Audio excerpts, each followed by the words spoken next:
자, 제가 아마 다음 주 주일에도 이 바울이 경험한 복음에 대해서 한 두세 가지로 또 나눌 것 같은데, 갈라디아서 우리 1장 11절 12절 두 절 말씀 한번 보겠습니다. 형제들아, 내가 너희에게 알게 하노니 내가 전한 복음은 사람의 뜻을 따라 된 것이 아니니라. 이는 내가 사람에게 받은 것도 아니요 배운 것도 아니요 오직 예수 그리스도의 계시로 말미암은 것이라. 자, 이 두 구절인데 우리 한번 다시 한번 읽어보겠습니다. 시작. 형제들아, 내가 너희에게 알게 하노니 내가 전한 복음은 사람의 뜻을 따라 된 것이 아니니라. 이는 내가 사람에게 받은 것도 아니요 배운 것도 아니요 오직 예수 그리스도의 계시로 말미암은 것이라. 아멘.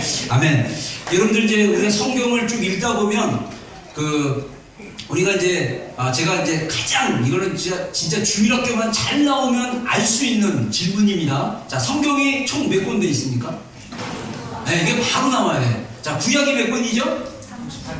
38권이 아니라 39권. 3927에서 39권, 27권, 신약 27권. 되게 쉽. 66이 딱 해서 66 니콜 39권 곱하기 27권. 그래서 저기 구약 39권, 신약 27권. 내가 왜 이야기를 하냐면요, 신약 성경이 총 27권의 책으로 쓰여졌는데 사도 바울이 쓴 서신서가 13권이 됩니다. 그래서 성경학자들에 의해서 히브리서도 사도 바울 서신이다 아니다라는 논쟁이 있는데 거의 아닐 가능성이 높아요. 근데 50대 50이에요. 그래서 히브리서까지 포함하면 사도 바울 서신서가 총 14권이 돼요. 그러면 27권 중에 과반수에 넘는 서신서를, 성경을 쓴 분이 누구냐면 사도 바울이에요. 저는 개인적으로 기도하다가 하나님께서 사도 바울에 대한 복음이나 사도 바울이 쓴 서신서에 대한 이해를 하나님이 영으로 깨닫게 해주셔가지고 제가 개인적으로 예수님 다음으로 존경하는 인물이 사도 바울입니다. 근데 이 사도 바울이 복음의 핵심적인 내용을 너무 잘 설명해줘가지고 우리가 하나님의 말씀인 이 바울 서신서를 읽다가 복음을 깨닫게 되면 이 하나님의 복음의 그 진짜를 깊이 깨닫게 되면 우리가 겸손한 사람이 되고 은혜의 사람이 되고 하나님의 사랑을 입은 자가 되고, 그래서 성경에 나와 있는 그 아가서나 이 여기서 말하는 하나님의 그 거룩한 성숙한 신부로 가는데 정말 복음을 잘 설명한 분이에요. 그래서 저는 이 바울이 경험했던 그 복음, 바울이 우리에게 전할 뿐만 아니라 그 자신이 복음에 대해서 깊이 계시받고 경험해서 온몸으로 경험된 걸 우리에게 알려준 분입니다. 그래서 우리의 복음은요, 아는 것, 그러니까 머리로 깨닫는 것 수준이 아니라 우리의 영으로 깊이 경험되어져야 됩니다. 그래서 이 경험되어진 그 복음에 대한 내용을 제가 간략하게 여러 관점에서 성경이 강조하고 있는, 바울이 강조하고 있는 복음의 여러 면들에 대해서 제가 오늘 두 가지로 먼저 얘기를 하겠는데, 먼저 우리가 갈라디아서 말씀을 제가 가지고 이제 본문을 가지고 나누지만 로마서와 갈라디아서는 복음을 설명하는데 너무나 좋은 책이에요. 그래서 어떻게 보면 어떤 성경학자들은 갈라디아서를 로마서의 요약본이다 이렇게 얘기해요. 그래서 로마서의 복음에 대한 설명을 하고 그 다음에 갈라디아서는 더 첨언적으로 또 요약적으로 설명하는 게 갈라디아서예요. 그래서 여러분들이 갈라디아서를 몇 번 읽고 복음에 대한 이해가 있다면 로마서와 함께 이 짝으로 복음에 대한 이해를 우리가 여러 면으로 볼 수 있다는 것을 알 수 있습니다. 그래서 갈라디아서에 대한 배경을 보면 먼저 갈라디아 교회의 가장 큰 문제가 뭐냐면 유대주의자들의 도전이었습니다. 유대주의자는 뭐냐면 아마 거듭난 그리스도인이에요. 근데 이들은 아직도 율법으로 행위를 해야 구원을 얻을 수 있다는 주장을 가진 사람들이에요. 그래서 바울이 사역하는 현장 속에 이들이 늘 쫓아다니면서 이 복음을 변질시키는 일을 하고 있었는데 결정적인 영향을 받은 교회가 갈라디아 교회입니다. 그래서 갈라디아 교회의 성도들에게 사도 바울이 복음의 진수를 설명할 수밖에 없었던 이유는 뭐냐면 유대주의자들의 도전이 있었기 때문입니다. 자, 이 유대주의자들은요, 두 가지로 우리가 특징이 알 수 있는데, 첫 번째는 뭐냐면 율법의 행위를 강조합니다. 자, 이 갈라디아서 3장 2절 하반절과 5절을 한번 읽어보겠습니다. 시작. 너희가 성령을 받은 것이 율법의 행위로냐 혹은 듣고 믿음으로냐.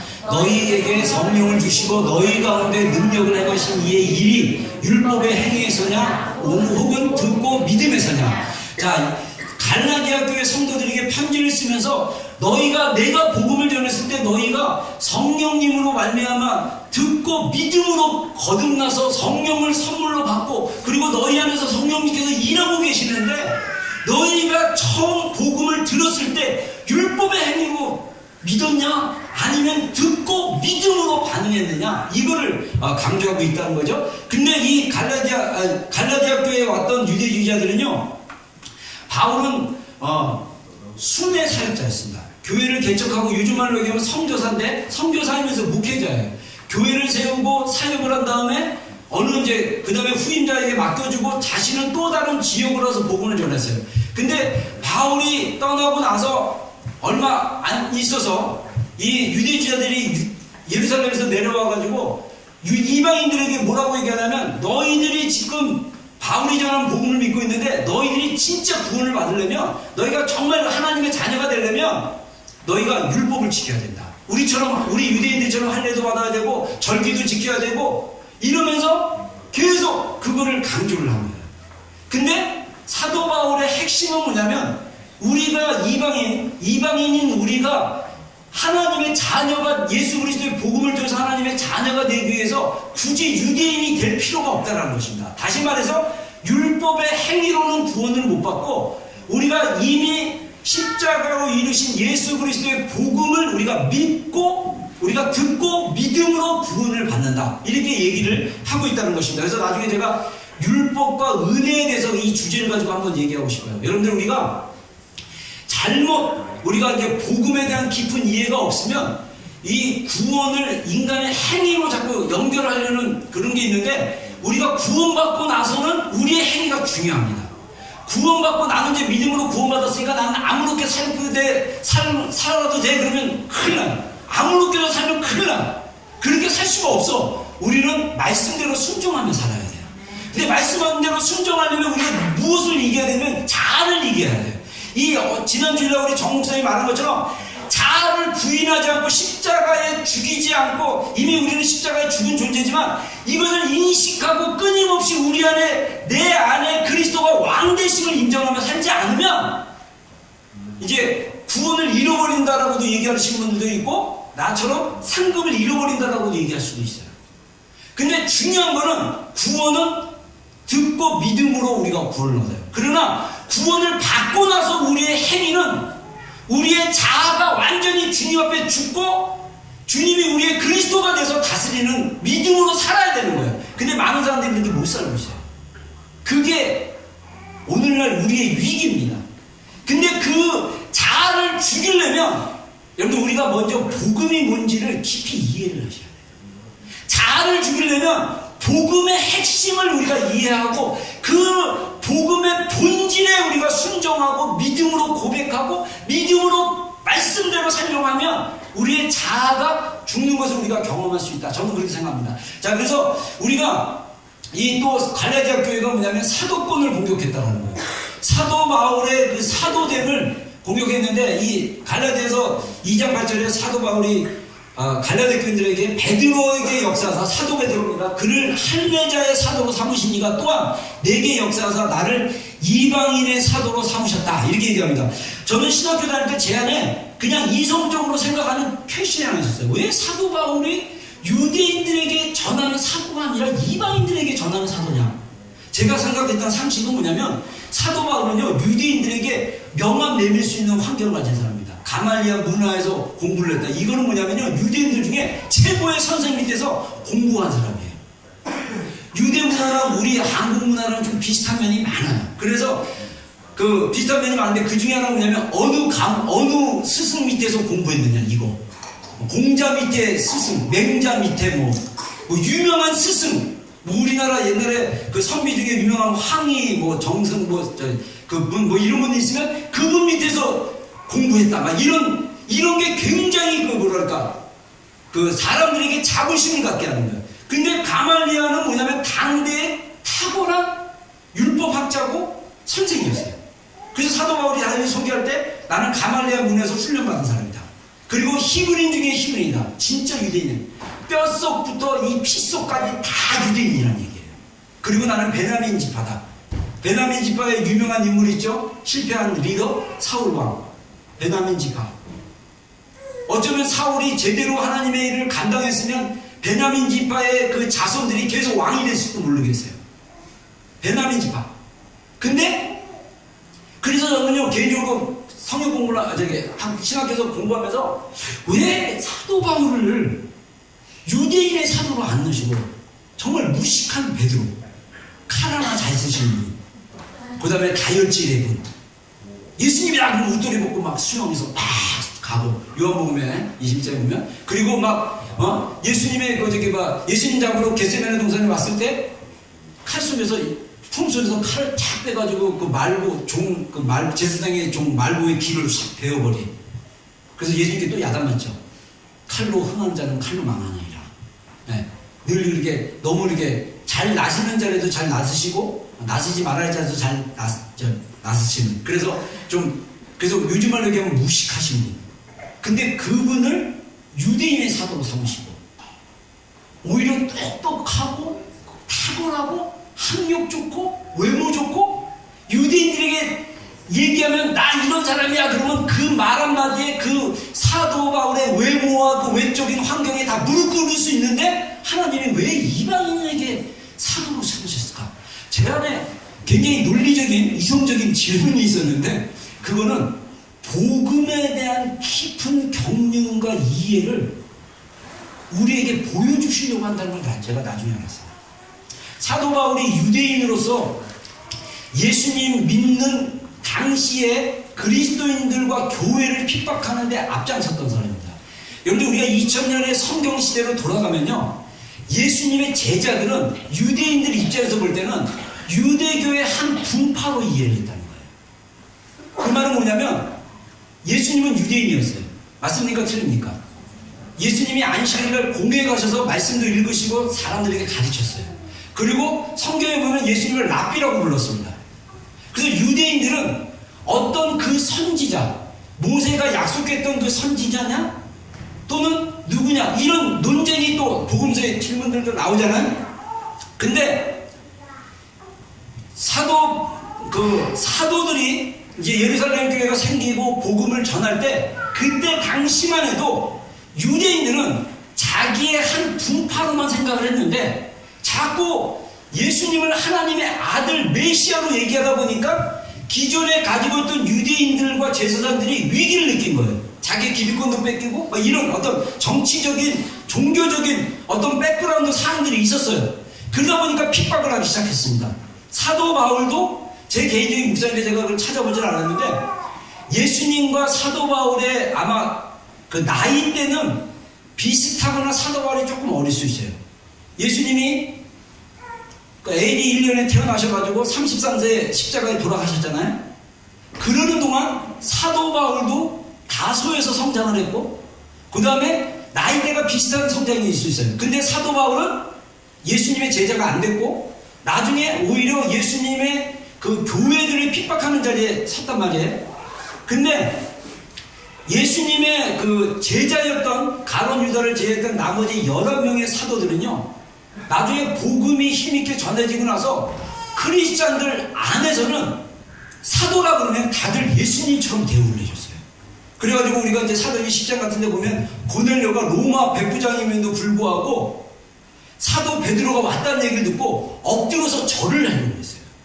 그때 당시 이스라엘을 지배하는 그 지배하는 군인이 로마 군대 군인이 장교가 고급 장교가 피지배인인 베드로 어부에게 엎드려서 절을 할 정도로 사도의 그 영향력이 그때 당시 교회 안에서 엄청났다는 거예요. 근데 바울은 예수님과 직접 만나본 적이 없어요. 육체적으로 제자인 적도 없고. 근데 사도행전 9장에 보면 다메섹 도상에서 예수님을 초자적으로 만납니다. 부활하신 예수님. 그리고 예수님과 깊은 교제를 합니다. 그러나서 복음을 받아들이고 주님의 부르심, 이방인으로서의 그 사도로서의 부르심을 가지고 복음을 전하기 시작합니다.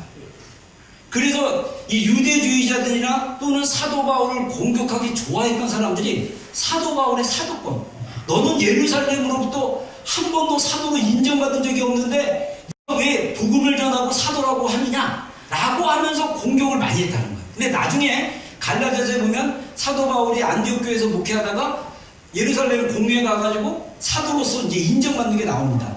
근데 여전히 이 사도 바울이 평생 목회를 하면서 공격받았던 하나가 뭐냐면 예수님의 제자들이었던 사도들처럼 예수님을 직접 만난 사람이 아니고 그 다음에 자기 스스로 사도된 사람이다. 이렇게 오해를 받았다는 거예요. 그럼에도 불구하고 사도 바울은 이 예수님이 이 땅에서 3년 동안 머무시면서 보여주셨던 그 삶의 전체에 대한 복음을 정리하신 분이에요. 이건 대단합니다. 사도 바울이 이방인의 사도로 그 복음의 신비와 그 비밀과 그 은혜를 아라비아 광야에서 3년 동안 기도하면서 그 계시를 풀었어요. 그리고 서신서에 기록을 하기 시작했습니다. 그래서 유대주의자처럼 거듭난 그리스도임에도 불구하고 이방인들이 예수님을 믿었고 구원을 받으면 나처럼 할례를 받아야 되고 나처럼 유대인처럼 절기를 지켜야 된다고 주장했던 그 복음은 이방인들에게 해당되지 않는 복음이라고 정확하게 사도 바울이 얘기를 하고 있는 거예요. 그래서 사도 바울이 말하는 복음의 핵심은 예수 그리스도의 복음이다 이렇게 얘기하고 있어요. 예수 그리스도의 복음.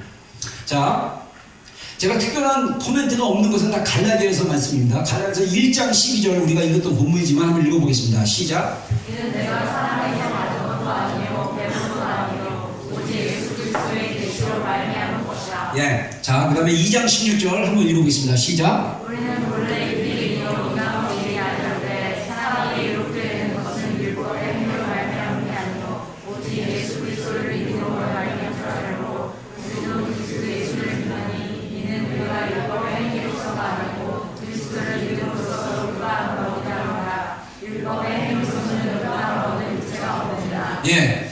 자, 여기서 이제 2장 그 15절 앞부분에 보면 갈라디아 교인들에게 베드로를 만난 이야기를 합니다. 안디옥 교회가 원래 사도 바울이 사역했던 지역이었는데 사도행전 13장쯤에 보면 안디옥 교회가 처음 나와요. 이 사도 바울이 다메섹에서 예수님을 인격적으로 만나고 초대한적으로 만나고 나서 아나니아라는 그 주님의 제자가 나와서 3일 동안 금식하는 사도 바울에게 가서 머리에 안수를 하고 눈에 덮였던 비늘을 벗긴 다음에 복음을 예수님에 대해서 설명을 해주니까 성경을 읽어보면 더 놀라운 건 뭐냐면 사도 바울이 그 즉시 다메섹에서 복음을 전하기 시작합니다. 복음을 전하는 그리스도인을 박해했던 그가 복음을 이해하기 시작하니까 복음을 전하다가 이 다메섹에서 사람들이 놀라고 유대인들이 막 사도 바울을 죽이려고 하니까 다메섹에서 광주리를 타고 탈출을 해요. 성을 탈출한 이야기가 나옵니다. 그리고 나서 우리 이제 사도행전은 연대별로 쭉 나왔지만 정확한 연대가 몇 년 후에 몇 년 후에 이게 안 나오기 때문에 13장쯤에 가면 다소에 있는 사도 바울을 바나바라는 사도가 이제 나중에 사도들이 더 이제 생기는데 바나바가 안디옥 교회로 데려가서 같이 목회를 해요. 그래서 바나바가 하나님이 주신 어떤 은혜로 다소에 있는 바울을 데려다가 안디옥에서 목회를 하면서 안디옥에 있는 이방 교회가 거기는 철저히 이방인들 중심으로 있고 유대인들이 그 갈라디아 교회도 그렇고 로마도 교회도 그렇고 많은 교회에 유대인들이 많았어요. 근데 이방인들 중심의 교회였는데 그 안디옥 교회에서 비로소 그리스도인이라는 말이 생기기 시작합니다. 그리스도, 요즘 말로 하면 예수쟁이라는 말이에요. 그리고 나서 이제 그 안디옥 교회 목회를 하는 중에 베드로가 예루살렘에서 안디옥 교회를 아마 신방으로 만나봐요. 안디옥 교회가 또 부흥하고 있다고 그러니까 그랬는데 이 12장 16절 앞에 베드로에게 한 말입니다. 우리는 본래 유대인이요 이방 죄인이 아니로되 이거는 베드로에게 한 말인데 베드로가 어떻게 하냐면 그 안디옥 교회 성도들이 다 이방인들이에요. 그래서 음식을 같이 먹었어요. 원래 유대인들은요 이방인들과 음식을 같이 먹으면 안 됩니다. 그건 율법을 범하는 게 돼요. 근데 이제 크리스천 유대인들이 이방인들과 음식을 같이 먹게 되는 거예요. 근데 문제는 뭐냐, 잘 먹고 있는데 예루살렘에서 야고보가 보낸 사람들이 왔어요. 근데 베드로가 나는 이방인들과 음식 같이 안 먹었다라고 외식하기 시작합니다. 했는데 안 한 척해요. 그러자 바나바도 얼떨결에 요즘 얘기하면 사도 바울이 와서 딱 했는데 담당 목회자였던 바나바가 대접을, 성도집에 대접을 한 거예요. 이방인 집에서. 근데 야고보, 사도 야고보가 보낸 사람이 안디옥에 오니까 베드로가 놀래가지고 나 유대인들이랑 이방인들이랑 밥 안 먹었어. 근데 바나바도 나도 안 먹었어. 이 얘기를 하자 바울이 그때 거기 소식을 들었나 봐요. 그래서 베드로를 대놓고 야단을 친 거예요. 베드로를 대놓고 꾸짖었다 얘기합니다. 게바를. 내가 게바에게 얘기했다. 그러면서 게바에게 말하기를 본래 우리는 유대인이요 이방인이 아니로되 사람이 의롭게 되는 것은 율법의 행위로 말미암는 것이 아니요 오직 예수 그리스도를 믿음으로 말미암는 줄은 우리도 그리스도 예수를 믿나니 이는 우리가 율법의 행위로서가 아니라 그리스도를 믿음으로써 의롭다 하심을 얻으려 함이라. 율법의 행위로는 의롭다 할 육체가 없느니라 하면서 다시 베드로에게 자기가 경험했던 복음에 대해서 설명을 하면서 왜 네가 행위로서 그렇게 하느냐라고 하면서 갈라디아 교인들에게 설명을 해주는 거예요. 자, 이 말이 여러분들 좀 어려울 수 있는데 우리가 구원을 얻는 데 있어서 이미 예수 그리스도께서 우리 죄를 위해서 대신 십자가에 돌아가셨음으로써 이 복음은 예수 그리스도가 완성하신 복음입니다. 아멘입니까? 네. 이 복음은 사람의 복음이 아니라 예수 그리스도의 복음입니다. 예수님이 우리 죄를 위해서 대신 돌아가신 거예요. 그래서 우리가 그것을 믿고 우리가 듣고 믿으면 하나님이 우리를 뭐라고 하신다고요? 의롭다고 하신다. 하나님의 의로움이 우리 안에 있는 거예요. 이게 다른 말로 얘기하면 우리의 영이 구원받는 거예요. 우리의 영이. 타락했던 우리의 영이 구원받는다라고 얘기할 수 있습니다. 그래서 우리는 하나님이 우리를 의롭다고 하시는 것입니다. 누구를 통해서? 예수 그리스도를 통해서. 예수 그리스도의 십자가를 통해서. 자, 그 다음에 그래서 계속 이제 사도 바울이 이 유명했던 갈라디아서 2장 20절 말씀 앞뒤의 말씀을 한번 읽어보겠습니다. 시작. 내가 율법으로 말미암아 율법에 대하여 죽었나니 이는 하나님에 대하여 생각하라. 내가 그리스도와 함께 십자가에 못 박혔나니 그런즉 이제는 내가 사는 것이 아니요 오직 내 안에 그리스도께서 사시는 것이라. 이제 내가 육체 가운데 사는 것은 나를 사랑하사 나를 위하여 자기 자신을 버리신 하나님의 아들을 믿는 믿음 안에서 사는 것이라. 내가 하나님의 은혜를 빼앗지 아니하지 만약에 이렇게 되는 것이 율법으로 말미암으면 그리스도께서 폐기해 주시느냐. 네. 자, 사도 바울이 계속 복음서, 여러분들 사도 바울이 복음을 설명할 때 강조했던 또 강조점 중에 하나가 뭐냐면요. 만일 우리가 의롭게 된 것이 율법으로 말미암으면 그리스도께서 헛되이 죽는다. 이 얘기는 뭐냐면 우리의 구원은 행위로 구원을 받는 것이 아니라 예수님께서 대신 우리 죄를 위해서 대신 돌아가신 그 십자가를 믿는 믿음으로 구원을 얻는다는 것을 계속 강조하고 있는 거예요. 그래서 우리가 그리스도와 함께 십자가에 못 박혔다라고 하기 전에 뭐라고 했냐면 내가 율법으로 말미암아 율법에 대하여 죽었나니 이는 하나님에 대하여 삶이라. 여기서 굉장히 중요한 영적인 원리를 가르치고 있습니다. 제가 고민하는 것 중에 하나가 뭐냐면 우리가 복음을 듣고 은혜를 받고 구원을 얻었는데 자아가 아직도 살아있는 사람들이 굉장히 많아요. 제가 최근에 저희 교회 성도는 아니지만 우리 교회는 권사님, 명예 권사님 한 분 계시고 그 다음에 우리 권사님 안 계시는데 권사님 한 분을 만났는데 이분이 어느 교회 장로님의 부인이면서 권사님이에요. 근데 여기에 많은 성도님들이 있잖아요. 근데 제가 대화하면서 느꼈던 게 뭐냐면 이분이 자아가 굉장히 강해요. 막 무서워. 이게 무서울 정도로. 왜냐면 목사들을 되게 우습게 알아요. 내가 명함까지 줬거든요. 오클랜드 비전 침례교회 담임 목사라고. 근데 말 중에 그래요. 교회 주인은 성도죠? 저는 진짜 그런 분 만나면 퀘스천해요. 이분이 구원받았나? 여러분, 우리가 복음으로 제대로 변하잖아요. 우리가 하나님을 리스펙트 합니까? 안 합니까? 하죠. 여러분, 정말 우리가 복음의 그 은혜를 깊이 경험한 자는요, 예배가 달라요. 우리가 복음의 그 그리스도로 말미암아 구원 얻은 그 구원의 은혜를 깊이 경험한 자들은 주님께 대하는 예배가 다른 거예요. 그러면 그렇게 대하지 못한 사람들은 구원 못 받았냐? 저는 그렇게 생각 안 하고요. 자아가 살아있는 거예요. 저는 무지 맞을 거라고 생각해요. 주님께로부터.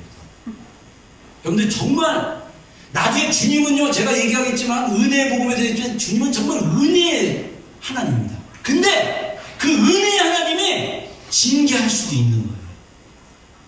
나중에 맞아요. 여러분들 자녀들 세상 말로 아주 나쁘게 만드는 방법이 뭔지 아세요? 애가 원하는 대로 다 해줘보세요. 얘 하나님도 안 믿을 거예요. 어린 그리스도인의 자녀 행동이 그렇게 나옵니다. 자녀 중심의 부모가 실패하는 게 뭐냐면 애 중심으로 모든 걸 하기 때문에 그 아이가 나중에 부모로부터 하나님을 배우는데 모든 걸 다 용납해가지고 자기 기준이 없어. 자기가 기준이야. 이런 아이들은요, 자라도 하나님 안 믿는데요. 교만해서. 여러분, 자녀를 사랑하면 어떻게 합니까? 징계도 필요해요. 우리 주님은 징계도 주십니다. 근데 자주 주시지는 않으세요? 우리처럼. 네, 우리는 자주 때리죠. 네, 자주 야단치죠. 여러분, 정말 우리가 복음에 대한 뭐라 그럴까? 제가 뭔 얘기하다가 이 얘기로 흘렀지? 네. 우리가 그리스도께서 우리의 죄를 위해서 돌아가신 거에 대한 복음, 이 복음은 믿음으로만 우리가 구원 얻을 수 있어요. 그러나 구원 받고 나서 우리가 계속적으로 우리의 자아를 주님께 드리지 않으면, 우리의 자아가 살아나면 우리가 율법에 치우치게 된다는 거예요. 자꾸 율법이 살아나는 거예요. 율법이 살아나면 자꾸 판단하기 시작해. 율법이 살아나면 자기가 기준이 돼. 자기 감정이 기준이 되고, 자기 생각이 기준이 되고. 제가 아까 얘기했던 그 어떤 권사님 만났을 때 그 느낌이 그거예요. 근데 저는 제가 틀리기를 정말 주의 이름으로 제가 정말 간절하는데, 제 안에 권사님이든 신앙생활 사람들이든 영으로 느끼는 게 구원 못 받을 수도 있겠다 생각이 드는 사람들이 있어요. 느껴져. 그냥 왜 그러냐? 자아가 너무 강하죠. 이분이 복음을 알까? 복음을 경험했을까? 여러분, 구원은요, 경험입니다. 여러분들 머리로 믿는다고 구원받은 거 아니에요? 내가 분명히 얘기합니다. 구원은 복음을 경험하셔야 돼요. 살아있는 하나님의 실제를 만나셔야 돼요. 그분의 복음의 은혜를 깨달으셔야 돼요. 내가 죄인인 것을 자각하고, 내가 죽을 수밖에 없는 죄인인 것을 내 뼛속 깊이 자각하는 게 필요한데, 이것도 시간이 필요해. 한번 복음 믿었을 때 크게 깨달으면 좋은데, 그렇게 안 되고 그냥 얼떨결에 영접 기도했는데 정말 하나님의 큰 은혜로 성령님이 우리 안에 들어오셨어. 그래서 성령님이 들어오심으로 그냥 믿음으로 이렇게 사는 것 같아. 근데 자아는 여전히 십자가에 못 박히지 않고 살았다. 여러분, 우리가 정말 예수님이 우리의 주인인가를 진짜 생각하셔야 돼요. 예수님이, 우리가 복음을 받아들였다는 얘기는 뭐냐면 예수님이 우리의 주인인 것을 인정하는 거예요. 근데 이것을 머리로만 인정하는 게 아니라 우리가 삶에서 살아나야 돼요.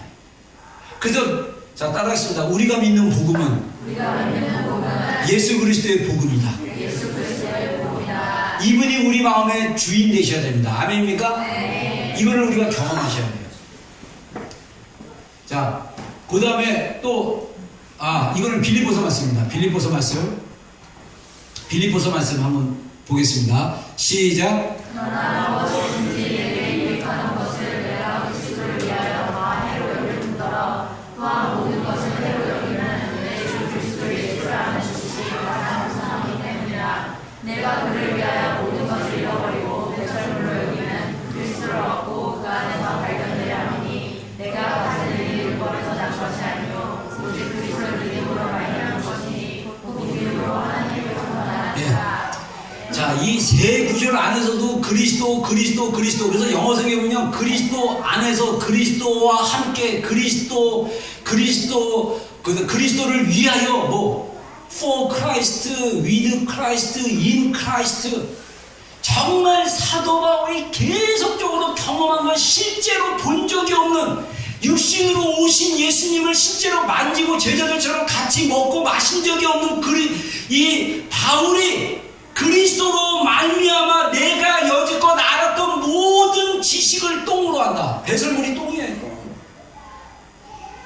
이 정도로 사도 바울이 그리스도를 알고 경험한 거, 여기서 알았다는 것은요, 경험했다는 것입니다. 몸으로, 영으로 완전히 경험했다는 거예요. 그래서 이 그리스도를 아는 지식, 그리스도를 경험하는 지식. 여러분, 우리가 말씀을 읽으면서 주님을 더 깊이 경험하셔야 돼요. 우리가 말씀을 보면서 하나님을 더 깊이 경험하셔야 돼요. 우리가 금요일날 요한계시록 공부를 했는데, 요한계시록 1장, 특히 1장과 2장에 예수 그리스도의 성품, 그분에 대한 계시가 24가지로, 총 36가지인데 겹치는 게 있어갖고 총 24가지로 보여지고 있어요. 그래서 예수 그리스도는 이런 분이다라고 단어 하나하나가 있는데, 우리가 말씀을 통해서 하나님과 경험하고 하나님의 그 어떠함, 하나님의 그 성품, 하나님의 그 능력, 하나님의 그 이름, 하나님이 우리 가운데 행하시는 거, 이런 것들을 자꾸 경험해야 돼요.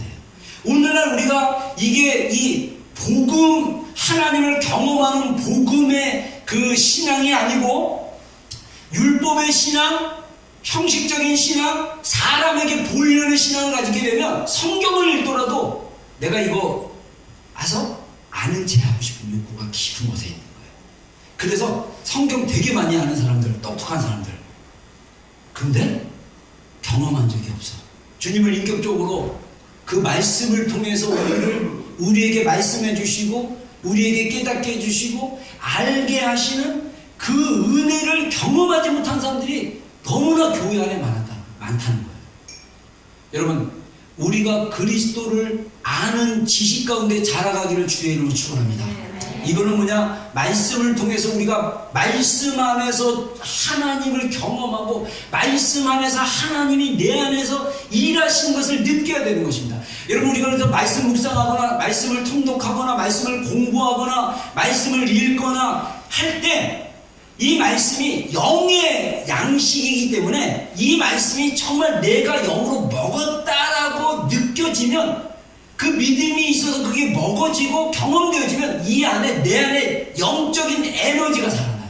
근데 이 영적인 에너지가 우리에게 혼과 감정과 우리 육체에 힘을 줍니다. 여러분, 우리가 영육혼이 있는데 제가 영이 중요하다고 얘기했습니다. 근데 혼과 감정이 영과 떨어져 있지 않아요. 연결되어 있어요. 그래서 우리가 사실은 육체도 잘 관리하는 게 중요합니다. 영이 중요하기 때문에 딴 것은 다 필요 없어. 굉장히 위험한 태도예요. 영은 몸과 함께 있고 감정과 함께 있기 때문에 우리의 감정, 우리의 육체도 잘 돌보는 게 필요해요. 그래서 여러분들, 우리가 육체로 먹는 음식들을 쓰레기 같은 거 막 쳐드시면 안 돼요.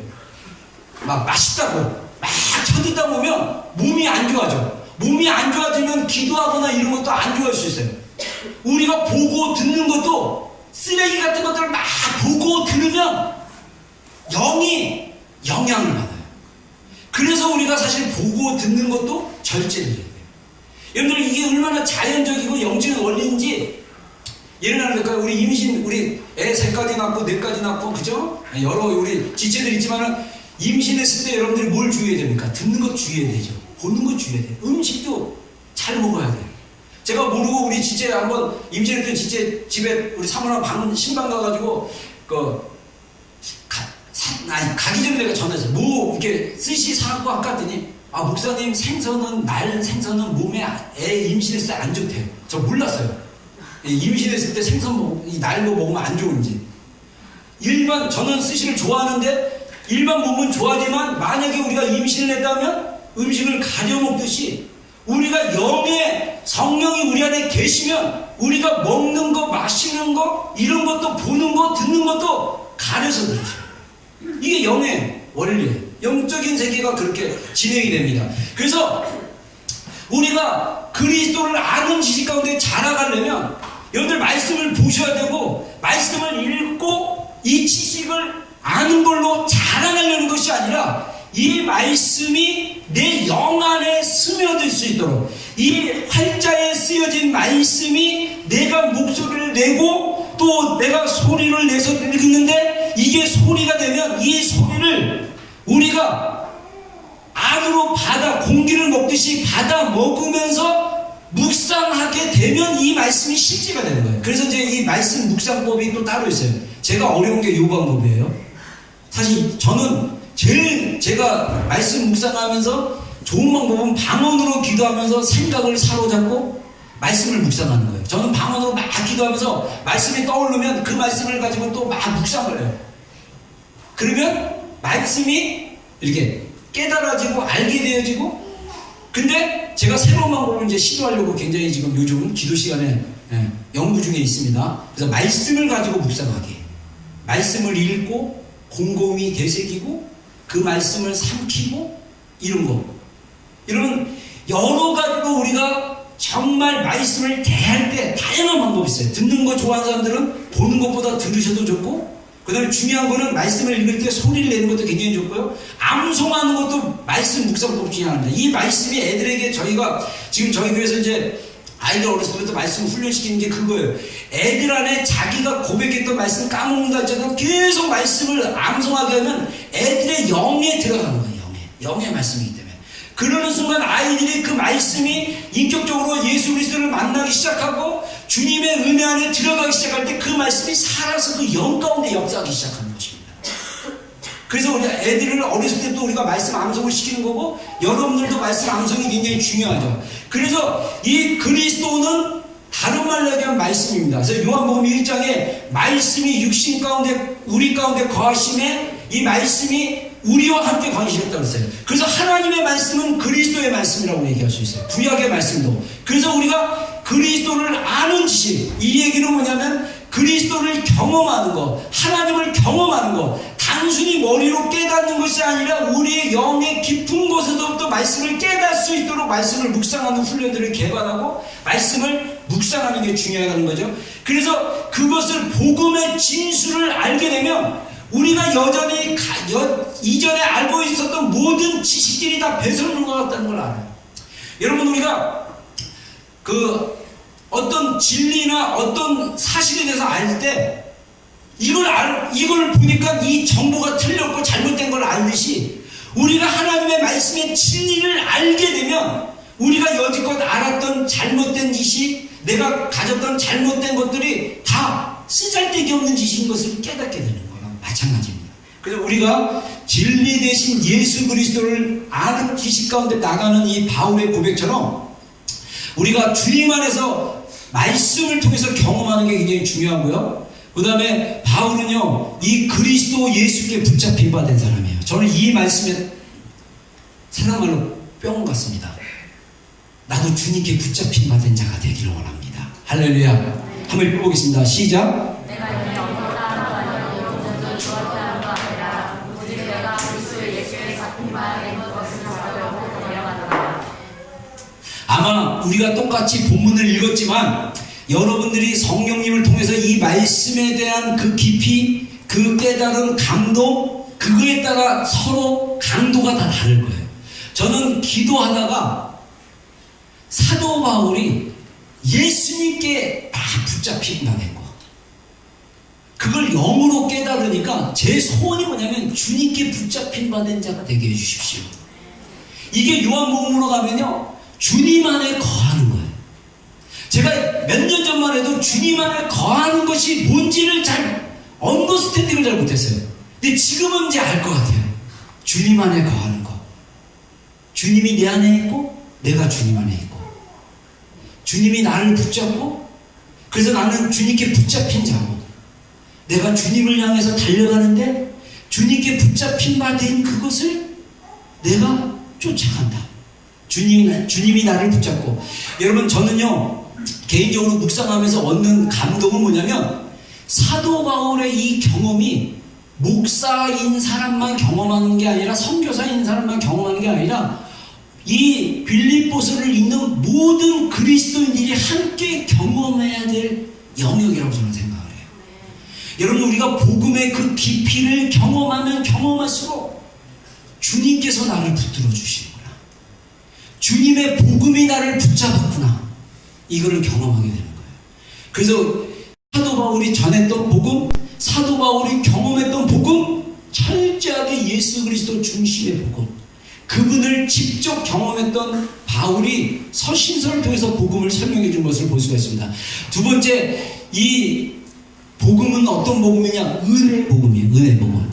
자, 갈라디아서 1장 13절로 우리 16절까지 한번 읽어보겠습니다. 시작. 내가 예전에 너희에게 이르시되 행한 일을 너희가 들었거니와 하나님의 교회를 심하게 하려고 내가 내 동족 중 여러 영접자보다 유대교를 지나치게 믿어 내 조상의 전통에 대하여 더 열심히 있었으나 그러나 내 어머니의 태로부터 나를 특정하시고 그의 의로 나를 부르시니까 그의 아들을 이방에 전하기 위하여 그를 내 속에 나타내시기를 기뻐하셨을 때 내가 그것과 의논하지 아니하고 우리가 읽었던 본문 그 뒷부분에 이어지면서 갈라디아 교회 성도들에게 바울이 고백하죠. 내가 유대교에 있을 때 행한 일을 너희가 들었지. 내가 얼마나 나쁜 놈이었는지. 여러분들, 우리가 이 사도 바울이 열심, 조상의 전통에 대하여 더욱 열심이었으나 라면서 이 열심으로 사람을 죽이는 자리까지 있었고, 스데반이 사도행전 8장인가 스데반이 순교할 때 순교하는 현장 속에 사도 바울이 서 있었어요. 그리고 사람들이 스데반을 돌로 쳐 죽였거든요. 여러분들 지금도 중동 지역에서는 돌로 사람들을 이렇게 스톤으로 이렇게 던져서 죽이는데 이게요 엄청 맞아야 죽어요. 사람의 생명이 의외로 깁니다. 근데 돌 맞아 죽는 거는요 많이 맞아야 돼요. 엄청 고통스러워요. 근데 돌 맞아 죽었을 때 돌로 스데반을 죽였던 유대인들이 사도 바울 앞에, 그때 사울이었죠. 그 발 앞에 자기 겉옷을 던지면서, 유대인들의 전통이죠. 나는 이 죽은 사람이 스데반이 하나님을 모독했기 때문에 나는 죄가 없다. 나는 종교적으로 아무 죄가 없다. 하나님 앞에 죄가 없다. 그러면서 겉옷을 던져서 사도 바울에게 증인으로 세웠어요. 그러면 사울이 스데반 돌로 쳐 죽인 거에 대해서 종교적으로 사람들이 정치적으로 형법적으로 문제를 삼았을 때 스데반은 하나님을 모독한 사람이었기 때문에 돌로 죽기에 마땅하다. 이 사람 죄 없다. 증인을 쓸 수 있는 위치에 있는 사람이었어요. 근데 제가 읽었던 갈라디아서 이렇게 주석들에 보니까 그 얘기를 하더라고요. 스데반이 순교했을 때 아버지여 저들의 죄를 용서해 주십시오 하면서 성경에 표현하기를 잤다 그랬거든요. 잠들었다고 그랬는데 이 자는 것처럼 죽었다고 그랬는데 아마 그때 당시 사도 바울이었던 사울이 스데반의 순교하는 모습에 어떤 영적인 자극을 받았을 것이고, 그 다음에 초대교회 성도들이 유혹하는 유대의 리더들을 위해서 기도를 많이 했다는 거예요. 그래서 그 열매로 사도 바울이 사도행전 9장에서 다메섹 도상에서 예수님을 초자연적으로 만나지 않았을까, 이렇게 해석하는데 저는 굉장히 동의합니다. 여러분, 우리 안 믿는 우리 가족들이나 배우자나 자녀들이 있었을 때 우리가 그 자녀들을 위해서 중보하는 게 굉장히 중요합니다. 그 자녀들을 위해서 기도하는 게 너무나 중요해요. 하나님은요 은혜의 하나님이에요. 정말 그 디모데 후서가 말씀하신 것처럼 하나님은 모든 사람이 구원받기를 원하신다는 그 마음이 저는 정말 믿어져요. 사도 바울이 얘기했던 것처럼 모든 사람이 다 구원받기 원하신다. 왜냐? 예수 그리스도가 요한복음 3장 16절에 말씀한 것처럼 하나님이 이 자신이 창조하신 세상을 너무나 사랑하시기 때문에 아들이신 예수 그리스도를 이 땅에 보내셨다는 거예요. 근데 이 좋은 은혜의 복음을 거절하는 것은 왜 그러냐? 죄 때문에 거절하는 거예요. 죄 때문에. 인간의 하나님의 은혜가 그렇게 크고 자비롭고 위대한 만큼 인간의 죄는 얼마나 잔인하고 더럽고 지독하고 저질스럽고 이 극악무도하고 지긋지긋하고 무서운지를 우리가 알아야 돼요. 여러분, 이 예수님께서 인간의 몸으로 오셔서 자기 몸을 찢기까지 우리를 사랑하신 그 사랑의 은혜, 우리는 주님이 십자가에 못 박혔을 때 우리는 한 게 하나도 없어요. 우리는 아직 죄인 됐을 때 그리스도께서 우리 죄를 위해서 돌아가셨습니다. 할렐루야. 우리가 죄인 됐을 때 주님이 돌아가신 거예요. 근데 그게 나를 사랑하기 때문이라는 거야. 여러분, 이 에베소 1장을 보면요, 창세전에 우리를 선택하셨다고 그러거든요. 이거를 복음의 은혜 안으로 보면요, 이거 놀라운 거예요. 여러분, 하나님의 선택. 근데 인간의 죄는 뭐라고 얘기하는지 아세요? 나를 선택했으면 왜 저 사람 하나 선택 안 해? 와, 자기가 굉장히 나이스한 것처럼 보는데 이게 죄야. 꼭 어떻게 하면 하나님의 그 은혜와 진리를 대적하고 싶어가지고 나이스한 것처럼 다른 사람은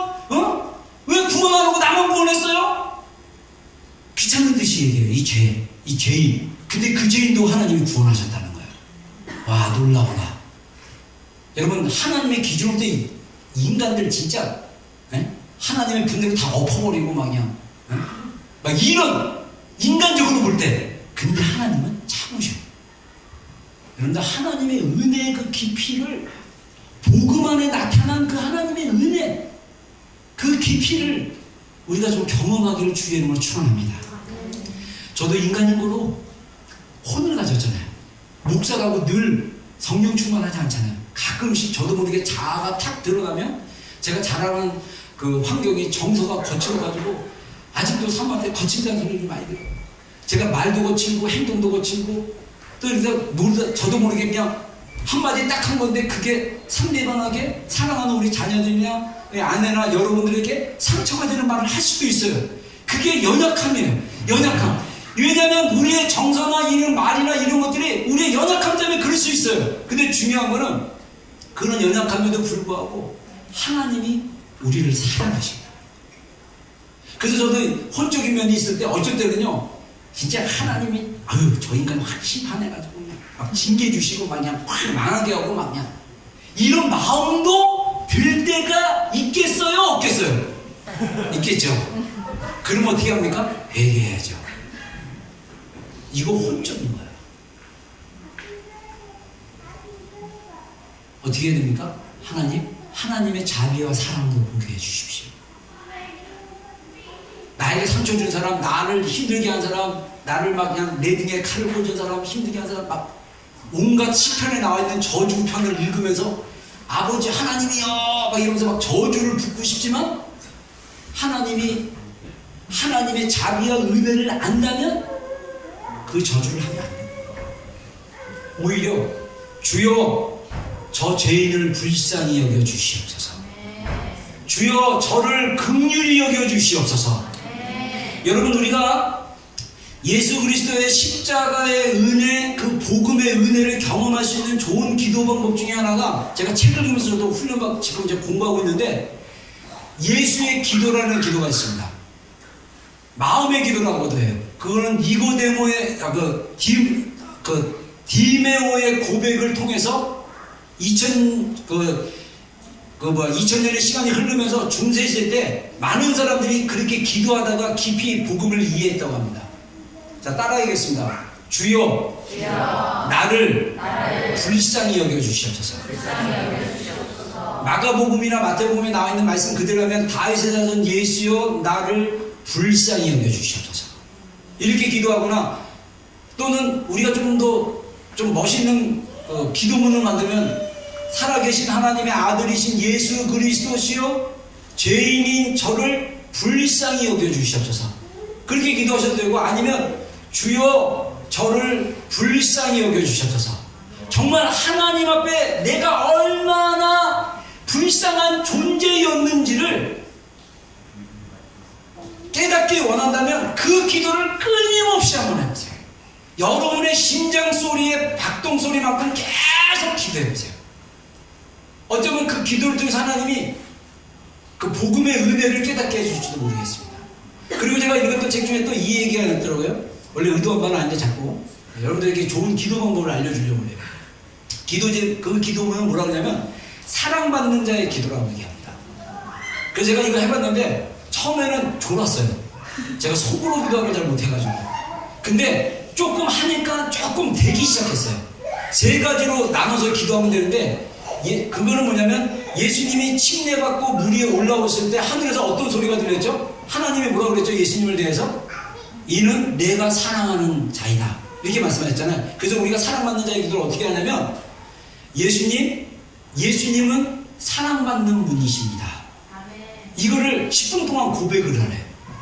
막 작년 떠오르고 막 이게 생각 바꿔도 그냥 흘러가게 냅두고 계속 예수님은 사랑받는 분이십니다.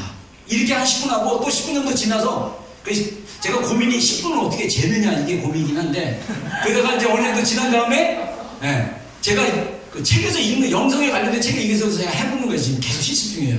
그리고 제가 또 기도하는 게 뭐냐면, 그 다음 두 번째 기도는 뭐냐면, 예수님 저는 사랑받는 자입니다. 그렇게 기도하면 돼요. 그래서 또 뭐 그냥 생각 떠오르고 막 잡념 떠오르고 막 그러면 그냥 흘러가게 하고 계속 고백하는 거예요. 기도하는 거예요. 예수님, 저는 사랑받는 자입니다. 예수님, 저는 사랑받는 자입니다. 그래서 기도하면서 집중하는 거예요. 기도는 제일 중요한 게 집중력입니다. 시간 때우는 게 아니라 집중하는 거예요. 실패해도 괜찮아요. 다음에 또 가서 그 자리에 기도하면 돼요. 또 하나 마지막 세 번째 기도 제목은 뭐냐면 예수님, 우리 모두는 사랑받는 자입니다 했을 때 뭐 여러분들의 가족, 제가 그 전에 저는 잘 이렇게 남을 위해서 중보를 그냥 못했어요. 방언으로 기도를 하는데 이 방언 안에 중보가 있었지만은 구체적으로 제 목소리로 기도를 잘 못했는데 제가 이걸 하면서 제가 제일 먼저 우리 아내를 위해서 기도합니다. 예수님, 저의 아내는 사랑받는 자입니다. 그리고 좀 기다려봐요. 그리고 예수님, 우리 하나는 사랑받는 자입니다. 그 기도하는 거예요. 그래서 한 30분 있는 거예요. 근데 이 기도를 계속 하다 보면 하나님이 또 주시는 마음, 하나님이 주시는 그게 있다는 거예요. 기도의 방법은 다양합니다. 근데 중요한 거는 우리가 기도를 통해서 집중함으로써 뭐를 경험해야 되냐면 하나님의 은혜를 경험하셔야 돼요. 복음에 나타난 하나님의 은혜, 복음을 통해서 하나님이 우리 가운데 부어주시고자 하는 하나님의 은혜, 이거는 실제적인 거예요. 실제적인 거예요. 우리가 은혜가 없잖아요. 사람이요 쌓아나오세요. 여러분들의 말이 쌓아나왔거나 막 신경질이 있거나 가시가 돋친 이유가 뭐냐면 여러분의 감정을 뭔가 휘둘렀기 때문에. 여러분들, 우리가 그래서 정말 예수님께 집중하고 우리를 구원하신 예수님의 십자가를 기억하면서 우리가 기도하면서 하나님의 은혜를 묵상했으면 좋겠어요. 저는 이 은혜에 대한 정말 하나님의 그 큰 은혜. 네? 자, 여기 있네요. 에베소 제가 말씀 적었네요. 한번 읽어보겠습니다. 시작. 곧 창세전에 그리스도 안에서 우리를 택하사 우리로 사랑 안에서 그 앞에 거룩하게 흠이 없게 하시려고 그 깊으신 뜻대로 우리를 예정하사 예수 그리스도를 말미암아 자기 아들들 되게 하셨으니 이는 그가 사랑한 자 안에서 우리에게 거저 주시는 바 그의 은혜의 영광을 찬송하게 하려는 것이라. 우리는 그리스도 안에서 그의 은혜의 풍성함을 따라 그의 피로 말미암아 속량 곧 죄사함을 받았느니라. 아멘. 아멘. 하나님이 우리를 선택하셨는데 언제 선택하셨다고요? 창세기 1장 1절 태초에 하나님이 천지를 창조하시나. 하나님이 가라사대 창세기 1장 2절 그 사이인지 지구가 생긴 다음인지는 모르지만 창세 전에 하나님이 우리를 선택하셨대요. 이거 안 믿어지죠? 이거 믿어져야 돼. 이게 복음의 은혜야. 하나님의 완벽한 계획이 오늘의 나를 있게 하셨습니다. 할렐루야. 네. 꼴배기시는 부모님의 만나게 하시고 사랑하게 하시고 나를 낳게 하셨어요. 이게 은혜예요. 우리가 하나님의 은혜를 깊이 깨달으면 우리 인생 가운데 하나님이 행하셨던 일, 하나님이 세상을 짓기 전에 또는 짓는 중에 하나님이 우리를 기억하시고 우리를 알고 계시고, 이게 인간의 이성으로 이해됩니까? 안 되죠. 이게 은혜로 이해돼야 돼요. 그래서 우리는 어떤 존재냐? 우리를 예정하셨대요. 이것도 또 대단해. 아까 예정 얘기했죠. 제가 예정 얘기하면서 그런 생각이 하나 들었어요. 요즘 우리 현대인들의 가치 중에 이 동물들을 굉장히 귀하게 여기잖아요. 동물들을 귀하게 여겨가지고 동물의 생명을 굉장히 귀하게 여기잖아요. 근데 만약에 현대인들이 가지는 가치로 구약의 제사를 보면 비난할 게 되게 많아요. 아니, 왜 소를 갖다가 양을 잡아다가 죽이냐는 거예요. 제사하는데. 근데 복음의 원리로 하면요, 양을 제사할 때 왜 양을 제사합니까? 우리의 죄를 어떻게 하기 위해서 합니까? 용서받기 위해서 하잖아요. 그래서 하나님이 볼 때는 양이 귀한 게 아니라 우리가 귀한 거예요. 여러분들 이거 절대 잊지 말아야 돼요. 하나님이 아까도 얘기한 것처럼 이 세상 사람 다 왜 선택 안 하고 나를 선택했어요?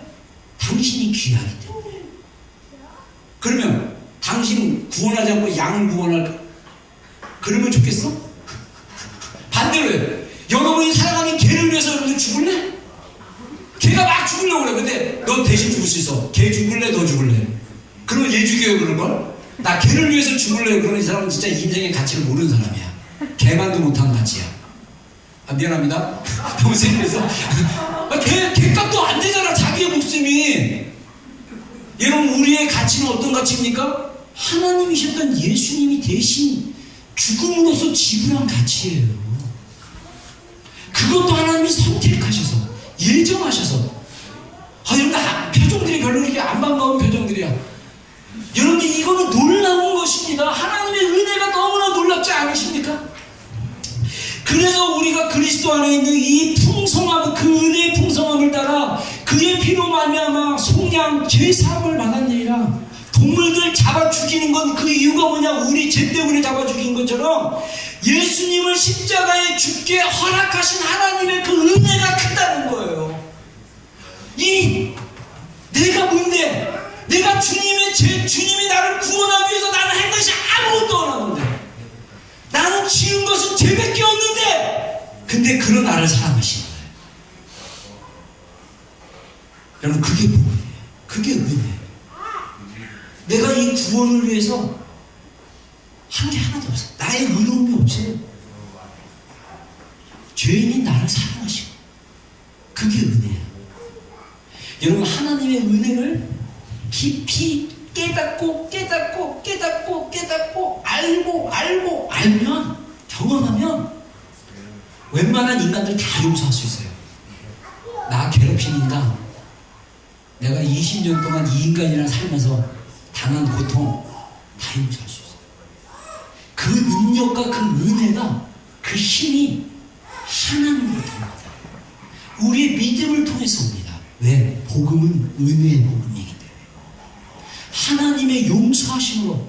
근데 아까도 얘기했지만 거듭난 우리들이 계속적으로 십자가에서 이미 죽은 존재인 걸 인정하지 않고 자아가 살아면요, 사랑하면서도 미워해. 막 그냥 이쁘다가도 막 미워 죽겠어. 그게 애증이라고 그래요. 증오와 사랑은 동전의 양면입니다. 그래서 우리의 혼적인 것들을 어떻게 해야 되죠? 주님께로 가져가야 되죠. 그리고 우리가 뭐라고 생각해야 됩니까? 이미 우리의 혼은, 나의 미움은 십자가에 이미 죽었다고 선포를 해버립니다. 그게 주님 앞에 내려놓는 것입니다. 나의 미움. 근데 목사님, 아직도 내 마음에 미움이 있어요. 감정이야. 믿음으로 고백하면 돼요. 결단하면 돼요. 그리고 주님의 은혜를 구하세요. 그러면요, 인간의 마음은 간사해요. 그렇게 미워했다가도요, 그렇게 이뻐 죽겠어. 그렇게 밉다가도 그렇게 존경스러워. 인간의 마음이에요. 이것을 이미 십자가에 못 박혔다라는 것을 인정하셔야 돼요.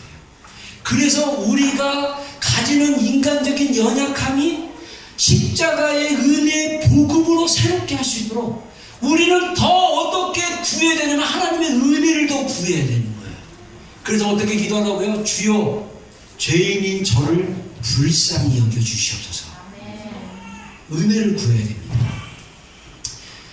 자, 모든 사람이 죄를 범했으면, 우리 시간이, 제가 설교 시간이 너무 길어져서 빨리 말씀만 읽겠습니다. 한번 읽어보겠습니다. 시작. 모든 사람이 죄를 범하였으면 하나님의 영광에 이르지 못하더니 그리스도 예수 안에 있는 성령으로 말미암아 하나님의 은혜로 값없이 의롭다 하심을 얻은 자 되었느니라.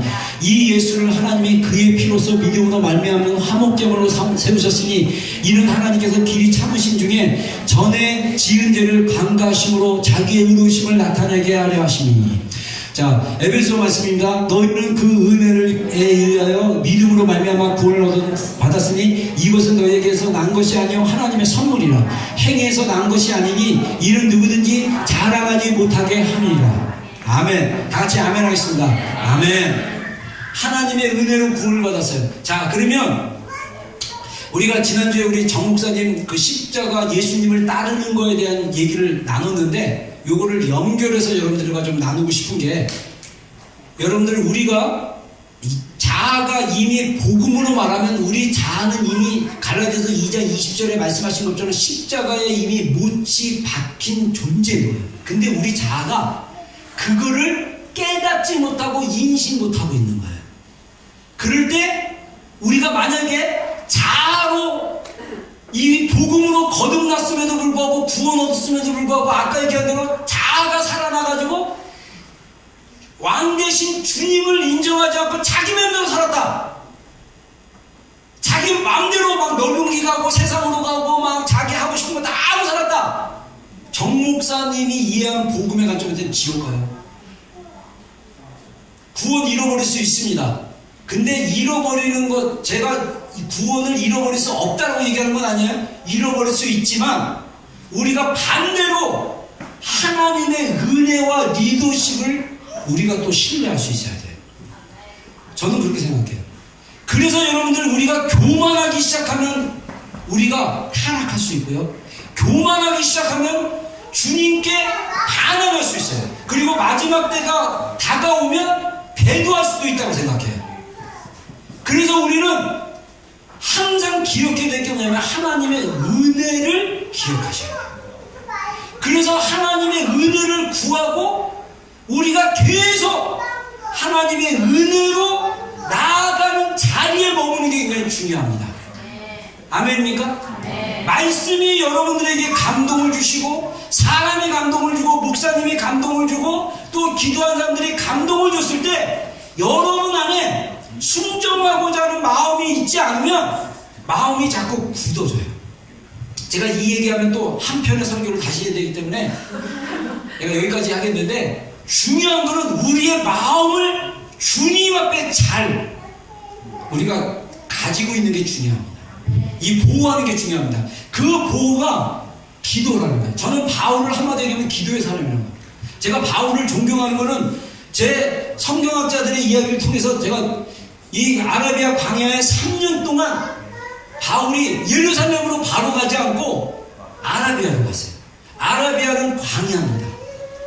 광야에서 그때 바울 당시뿐만 아니라 예수님 시대 때도 침례 요한이 광야에서 메뚜기와 석청 이 로얄 젤리를 먹고 로얄 젤리가 아니라 로얄 젤리 맞나? 아니 로얄 젤리 먹고 메뚜기와 로얄 젤리 먹고 낙타 옷 입고 동굴에서 살아서 계속 기도했어요. 이런 전통이 바울이 살았던 유대인들 안에 있어서 바울도 아라비아 광야로 들어가서 자기가 만난 그리스도의 복음을 이해하려고 구약 성경을 더불어 깊이 기도하며 나아갔을 거예요. 그래서 주님이 계시 가운데 복음을 설명할 수 있도록 만드셔서 이제 3년 만에 다소에서 목회를 하기 시작하고 그리고 사역자로 본격적으로 나가기 시작한 겁니다. 기도하는 게 중요합니다. 그래서 바울 서신에 보면 기도를 많이 강조해요. 특히 에베소에 보면 한번 읽어보겠습니다. 시작. 모든 기도와 간구로 하되 항상 성령 안에서 기도하고 이를 깨어 구하기를 항상 힘쓰며 여러 성도들을 위해서 구하라. 또 나를 위하여 구할 것은 내게 말씀을 주사 나로 입을 열어 복음의 비밀을 담대히 알리게 하옵소서 할 것이니. 저는요 제 개인적인 고백입니다. 예수님 믿는다는 게 기적이라고 생각해요. 이거는 하나님의 복음의 비밀이에요. 여러분 제가 불신자로 태어나서 불신자로 살고 불신자로서 교회에 대해서 제가 부정적인 말을 하고 비난하고 신란했던 자로서 제가 알아요. 하나님을 믿는 것은 순간적이었는데 그 순간적인 하나님의 은혜가 내 안에 임하니까 그냥 믿어지는 거야. 그전에는 다 믿어져. 도저히 믿을 수가 없어. 내 이성으로 따져도 믿을 수가 없어. 근데 하나님의 은혜가 내 안에 들어오고 복음이 내 안에 들어오고 성령님이 내 안에 들어오니까 그냥 믿어져. 그냥 믿어져. 샤타마우스 믿으면 돼. 그냥 생각을 버리고 말씀을 믿으면 돼. 그냥 믿어져. 이게 신비한 거 아니에요? 이게 비밀 아니에요? 저는 이게 초자연적이라고 생각합니다. 여러분 병을 낳고 뭐 귀신 보고 저 귀신 많이 봤어요? 이 귀신하고도 싸웠습니다. 근데 그거 보는 것보다 더 초자연적이고 놀라운 은혜가 복음으로 내가 바뀌었다는 거예요. 살아계신 하나님의 영이 어떻게 우리 영혼을 부르십니까? 이것도 비밀이에요. 근데 교회가 성령님과 동행하는 삶을 가르치지 못해. 기도가 뭐냐? 하나님과 대화하고 하나님의 임재 안에 머무는. 기도가 뭐냐? 그분 존재 안에 머무는 시간이에요. 여기서 기도 항상 기도하네. 모든 기도도 종류가 많아요. 방언 기도, 목소리 내는 기도, 침묵 기도, 말씀 기도, 뭐 무지 많아요. 구하는 기도, 성령 안에서, 성령이 우리 안에 계세요. 성령님이 우리 안에 계신데 이분과 더불어 기도하는 거예요. 제가 이 기도도 하는데 이 기도가 되게 힘들어. 성령님과 대화하기. 그래서 트러스트, 제가 한 두 번 얘기했죠, 설교 때. 트러스트. T가 뭡니까? 기억납니까? 트러스트 5가지 단어를 통해서 우리가 기도하잖아요. 성령님과 대화하라고. T가 땡큐. 성령님 감사합니다. 성령님 감사합니다. 속으로 기도하는 거예요. 그 다음에 R이 뭡니까? Release your glory. 당신의 영광을 계시해 주십시오. 그 다음에 U가 뭐냐면 Use me. 나를 사용해 주십시오. 그 다음에 S가 Strength me. 나에게 강건함을 주십시오. 나에게 힘을 주십시오. 그 다음에 마지막에 Teach me. 나에게 가르쳐 주십시오. 하루에 몇 번씩 하는데 자꾸 까먹어. 그래도 생각날 때마다 해. 근데 아직 울림은 없어. 그래도 주님 가르쳐 주십시오. 대화하는 거야, 대화. 성령님이 우리 안에 계셔요. 그분께 감사하세요. 기도. 왜 제가 기도를 강조합니까? 기도하다가 저 하나님 만났어요. 기도하면서 계속 하나님 만납니다. 기도만 하면서 하나님 만나는 게 아니라 삶 속에서 살아계시고 임재하신 하나님을 느낄 수 있어요. 여러분, 우리의 예배에 하나님이 임하지 않으십니까? 제가 꿈꾸는 예배, 여러분, 많은 부분에 우리 이성이나 우리의 생각에서 오는 것이 하나님을 향하여 있다면 저는 하나님께로부터 생각이라고 생각해요.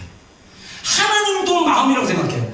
하나님이 저에게 목회를 하면서 적어도 주일 예배, 우리 모든 공동체가 일주일에 한 번 모여서 한 영화로운 하나님을 예배하는 이 예배가 하나님이 기뻐 받으시는 진정한 예배는 어떤 예배냐? 하나님이 저한테 주신 마음입니다.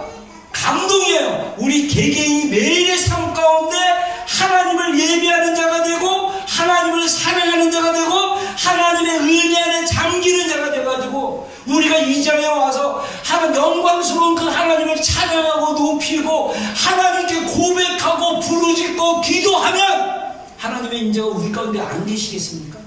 살아계신 하나님의 실제가 우리 가운데 없을 수 있겠습니까? 저는요, 우리의 예배를 통해서 불신자들도 살아계신 하나님의 실제와 임재를 경험하는 예배가 됐으면 좋겠다. 왜냐, 하나님은 살아계신 분이니까. 하나님의 영은 이 공간 가운데, 우리의 예배 가운데 임재하시니까.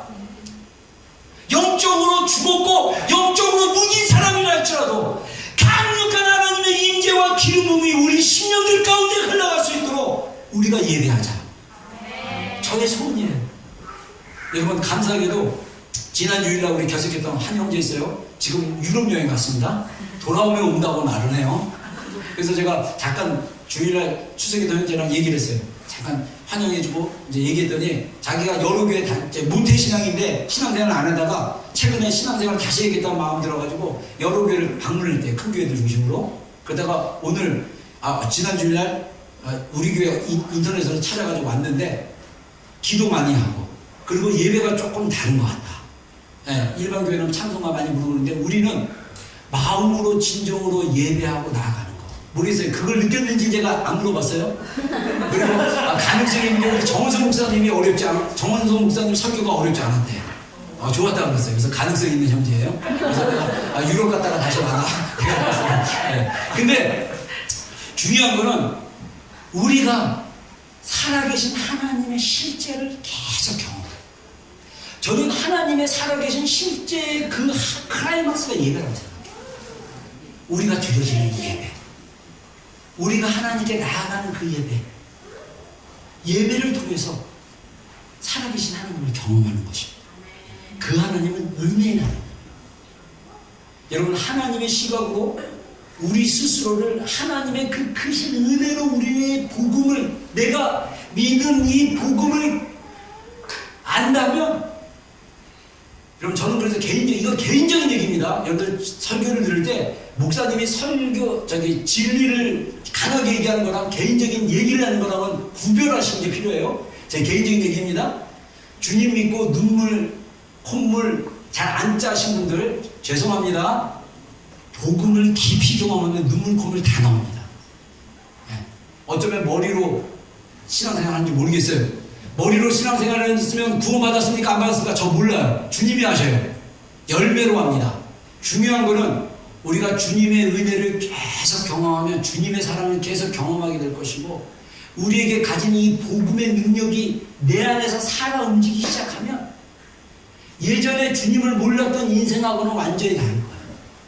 주님이 내 안에서 역사하시고 내 안에서 살아계시고 내 안에서 일하시고 나를 통해서 이 땅에 일하실 일들이 너무나 많이 있습니다.